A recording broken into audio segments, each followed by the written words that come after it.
Shalom, saudara yang diberkati dalam nama Tuhan Yesus Kristus. Bertemu lagi dengan saya, Pendeta Novel Saragi. Sebelum kita mendengarkan kebenaran firman Tuhan, ada baiknya kita bersatu dulu di dalam doa. Kita berdoa. Bapa di dalam sorga, terima kasih Tuhan buat dimensi waktu yang indah yang Kau beri bagi setiap kami. Satu kerinduan kami rindu disapa oleh kebenaran firman. Maka berfirmanlah Engkau Tuhan, sebab kami siap untuk menerimanya. Amin.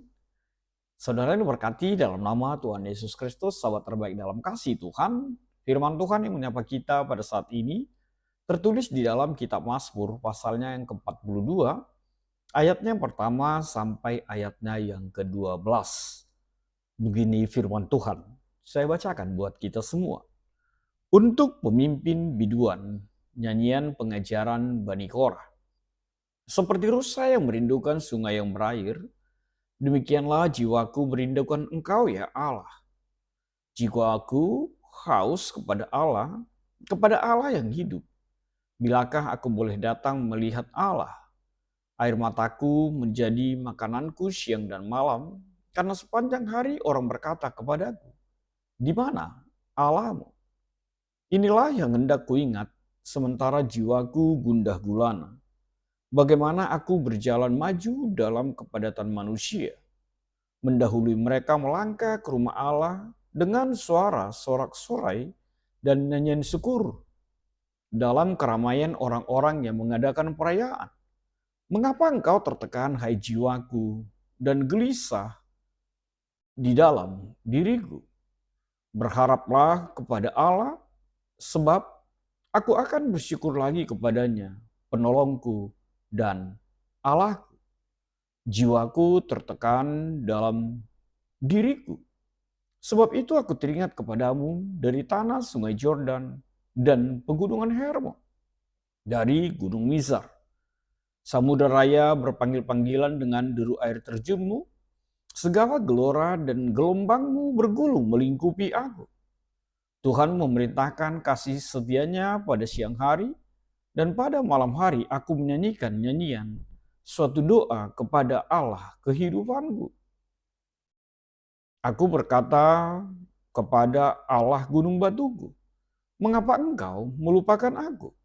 Mengapa aku harus hidup berkabung di bawah impitan musuh? Seperti tikaman maut ke dalam tulangku, lawanku mencela aku, sambil berkata kepadaku sepanjang hari, di mana Allahmu? Mengapa engkau tertekan, hai jiwaku, dan mengapa engkau gelisah di dalam diriku? Berharaplah kepada Allah, sebab aku bersyukur lagi kepadanya, penolongku dan Allahku. Demikian firman Tuhan. Saudara yang berkati dalam nama Tuhan Yesus Kristus, sahabat terbaik dalam kasih Tuhan, ada dua kalimat yang sangat-sangat mewakili dari situasi yang terjadi di dalam diri penulis pada saat ini. Disebutkan penulisnya adalah Bani Korah, yakni pemimpin biduan ketika itu. Apa kalimat itu? Di mana Allahmu? Dan kalimat, mengapa engkau tertekan, hai jiwaku?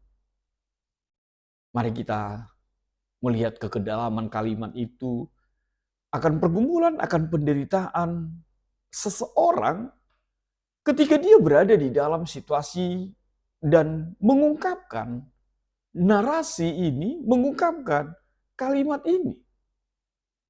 Di mana kita melihat ketika ada orang yang selalu berkata kepada dirinya, di mana Allahmu? Kita bisa membayangkan bagaimana pergumulannya, bagaimana penderitaannya yang datang menerpa, bahkan seakan-akan orang menentangnya, bahkan seakan-akan situasi kehidupannya sepertinya mengolok-olok dia. Di mana Allahmu? Dan seakan-akan kalau kita lagi bergumul, kalau kita lagi menderita, lalu orang nantangin kita, lalu orang sebut sama kita, kalau benar kau orang percaya, kalau benar ada Tuhanmu, mana dia? Kira-kira seperti itu. Lalu kalimat yang kedua yang saya sebutkan tadi, Mengapa engkau tertekan, hai jiwaku? Kita bisa melihat ada pergumulan hebat, ada situasi batin yang sangat-sangat mencekam yang dialaminya di dalam kehidupan. Dan tentu saja itu menjadi sebuah situasi yang mewakili pergumulan penderitaan yang hebat yang dialami oleh penulis ketika firman Tuhan ini dituliskan. Tapi lihatlah di kalimatnya yang sangat meneguhkan di dalam dirinya. Apa itu? Ketika dia mampu mengatakan, seperti rusa yang merindukan sungai yang berair, demikianlah jiwaku merindukan engkau, ya Allah. Artinya, ketika dia mengalami pergumulan, penderitaan, dan gejolak yang hebat di dalam dirinya, hatinya, batinnya, dia mengibaratkan dirinya bahwa dia seperti rusa yang merindukan sungai yang berair. Artinya apa? Di sana ada kekuatan iman. Di sana ada sebuah situasi yang mengandalkan Tuhan di dalam setiap pergumulan kehidupannya. Di dalam dahaganya. Dia tidak mencari kekuatan di luar Tuhan. Di dalam keluhannya, di dalam penderitaannya, dia tidak mencari sumber lain yang memberikan ketenangan, yang memberikan kedamaian, yang memberikan kesejukan, yang memberikan kesegaran dalam kehidupannya. Tapi dia mencari sumber dari itu semua. Siapa itu? Ya, Allah kita. Di dalam Yesus Kristus, Tuhan kita. Maka saudara diberkati dalam nama Tuhan Yesus Kristus. Firman Tuhan ini disebutkan adalah nyanyian pengajaran Bani Korah. Bani Korah itu adalah keturunan dari Korah, cucu Lewi. Bisa kita lihat, kita baca di Bilangan 16 ayat yang pertama. Meskipun Korah sendiri memberontak terhadap Musa dan dihukum oleh Allah di Bilangan 16, beberapa keturunannya selamat dan kemudian dikenal sebagai pelayan di bait Allah. Dan memang Mazmur ini mencerminkan suatu masa penderitaan, pengasingan, dan kerinduan akan hadirat Allah di baitnya. Jadi sudah lebih dekat lagi kita memahami apa yang terjadi ketika itu, suasana kebatinan, suasana hati yang berkecamuk yang kita temukan di dalam dirinya. Dan Mazmur ini juga menunjukkan penderitaan batin yang dalam. Rasa haus akan Allah, kesedihan, bahkan ejekan dari musuh yang berkata, di mana Allahmu? Dan ini adalah mencerminkan perjuangan iman dalam masa-masa krisis yang dialami oleh penulis Mazmur ini di tengah-tengah perjalanan kehidupan. Maka saudaraku, sahabat terbaik dalam kasih Tuhan, apa yang menjadi penegasan nats yang bisa kita lihat dari ayat yang pertama sampai ayat yang ke-12 ini? Hal yang pertama yang mau ditegaskan tidak lain adalah kerinduan yang dalam kepada Allah. Itu yang dikatakan di dalam ayat yang kedua itu, seperti rusa yang haus. Artinya dia rindu sekali kepada Allah, Sang Pencipta yang berotoritas di dalam kehidupannya. Sebab dia mengimani bahwa Allah adalah sumber kehidupan dan kepuasan terdalam di dalam jiwa manusia. Lalu apa yang kedua ya menjadi penegasannya? Perasaan jauh dari Allah dan sepertinya mengalami kegoncangan, mengalami krisis iman. Di sini kita melihat penulis mengalami pergumulan batin dan ejekan dari musuh yang memperdalam. Ada rasa kehilangan akan kehadiran Allah. Lalu apa yang ketiga? Kenangan akan ibadah bersama umat Allah. Dikatakan di dalam ayat yang kelima itu. Di sini, di dalam pergumulan hebat itu, penulis mengingat masa-masa ketika ia bebas memimpin ibadah dengan penuh sukacita. Namun sekarang, dia terpisah dari komunitas dan dari rumah Tuhan. Lalu apa yang ketiga? Lalu apa yang keempat? Tidak lain yang keempat yang mau ditegaskan adalah seruan kepada jiwa sendiri untuk berharap kepada Allahnya. Ini adalah referen yang diulang dan menjadi inti teologis Mazmur ini. Iman tidak berarti bebas dari pergumulan, tapi tetap memilih berharap kepada Allah sumber keselamatan di dalam kehidupannya. Artinya, penulis mengajar jiwanya sendiri untuk tidak menyerah. Dan ini adalah bentuk yang indah sebagai penginjilan kepada dirinya sendiri. Lalu apa yang berikut? Yang kelima, pengakuan bahwa Allah tetap hadir kalau sepertinya dia tidak merasakannya. Ayat yang ke-9 mewakilinya. Ini menunjukkan kesadaran bahwa kebaikan dan kehadiran Allah selalu ada meski kondisi jiwa kita sedang tertekan. Dan kasih setia Tuhan tidak pernah berubah, bahkan ketika kita mengalami penderitaan. Lalu yang terakhir yang mau ditegaskan, pertanyaan dan keluhan yang jujur kepada Allah. Itu sebabnya dia mengatakan, mengapa engkau melupakan aku? Ayat 10 mewakili. Mazmur ini menegaskan bahwa iman sejati tidak menutupi rasa sakit, tetapi membawa rasa sakit itu, membawa keluhan itu kepada Allahnya. Dan Mazmur ini bukan tentang menyembunyikan emosi, tetapi tentang memproses emosinya bersama dengan Tuhan sebagai sumber kekuatan. Lalu saudara yang diberkati dalam nama Tuhan Yesus Kristus, apa yang bisa kita kaitkan dengan tema kita? Ketika temanya mengatakan Yesus menaklukkan roh jahat. Memang bagi sebagian besar orang berpikir bagaimana relevansinya ini dengan tema ini. Dan saya juga agak bergumul dengan tema kita pada saat ini melalui Mazmur 42 ini. Agak berbeda ketika kita berada di dalam kitab Evangelium nantinya di hari Minggu ya. Tapi kita mencoba untuk melihat kekuatan firman Tuhan ini dikaitkan dengan tema kita pada saat ini. Ketika tema kita mengatakan Yesus menaklukkan roh jahat, apa yang bisa kita kaitkan dengan tema ini? Hal yang pertama, saudara yang diberkati dalam nama Tuhan Yesus Kristus, ingatlah kondisi jiwa yang tertekan itu sama saja sebagai medan serangan roh jahat.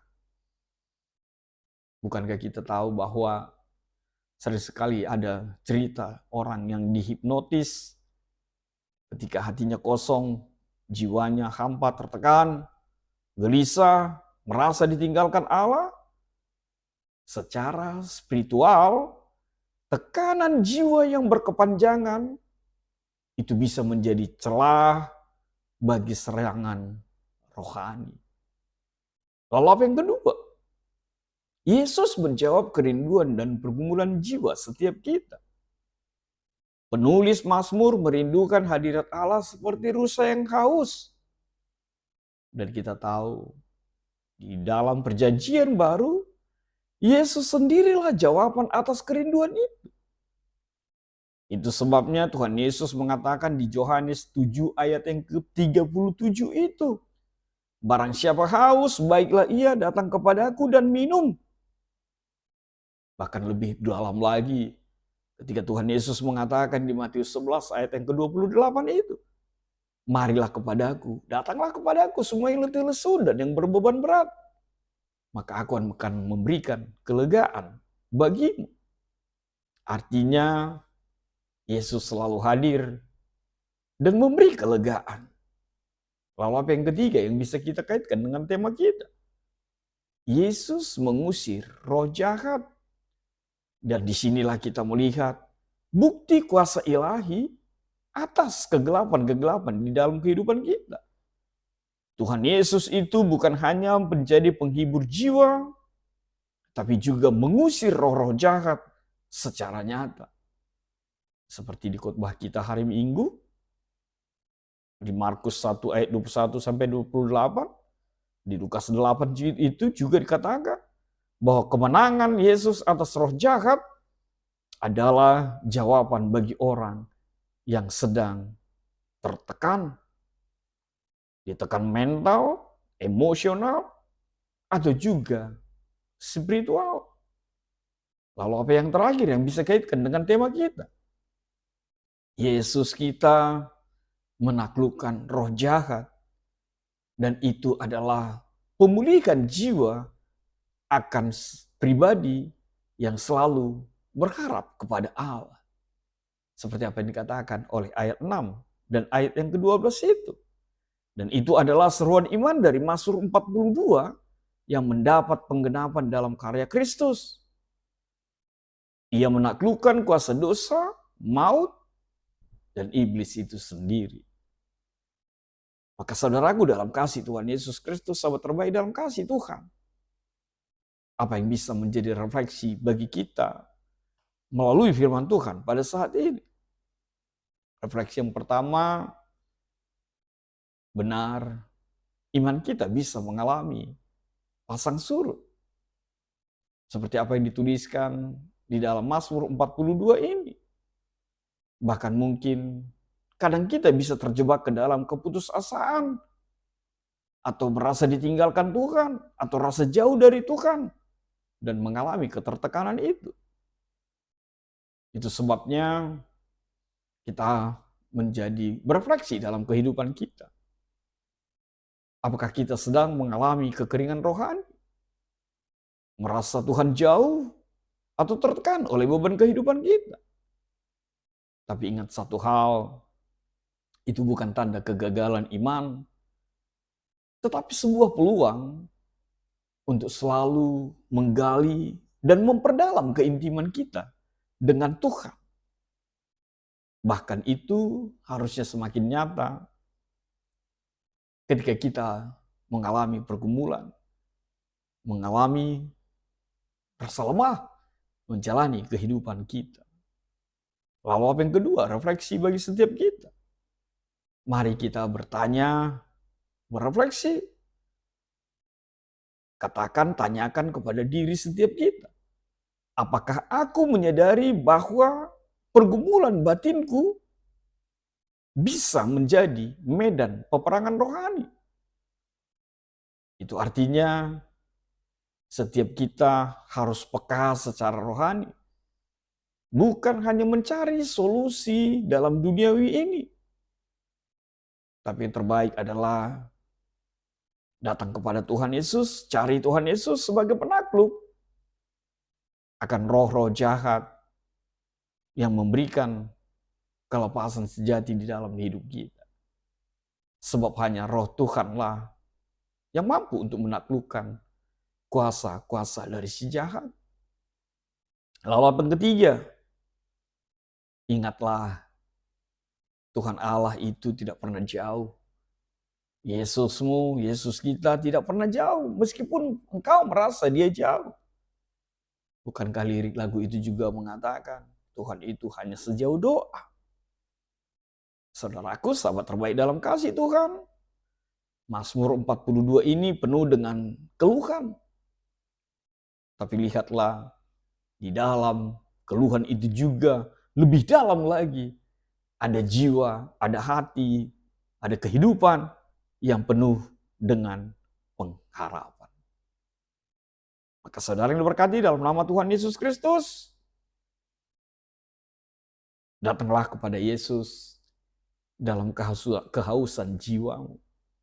Dan tetaplah merindukan, sebagaimana rusa merindukan mata air.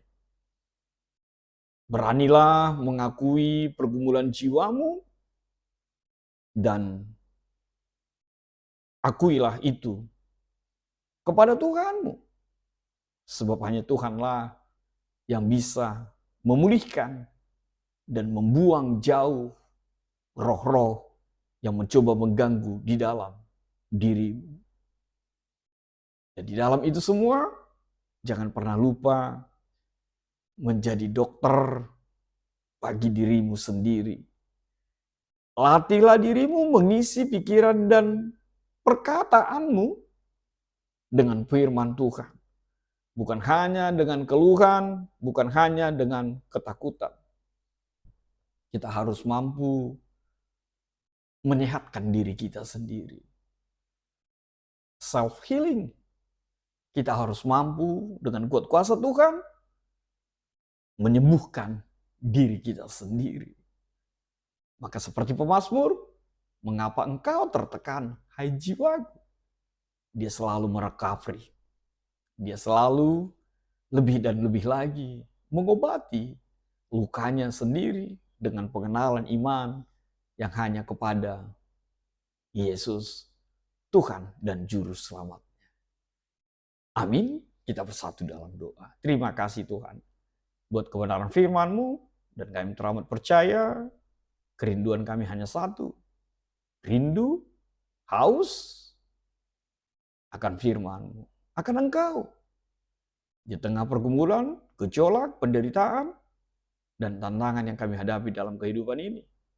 Bahkan tantangan dari kuasa-kuasa si iblis, roh-roh jahat yang mencoba mengganggu setiap kami. Tapi kami percaya di dalam satu nama Yesus Kristus, semua takluk. Terima kasih Tuhan. Amin.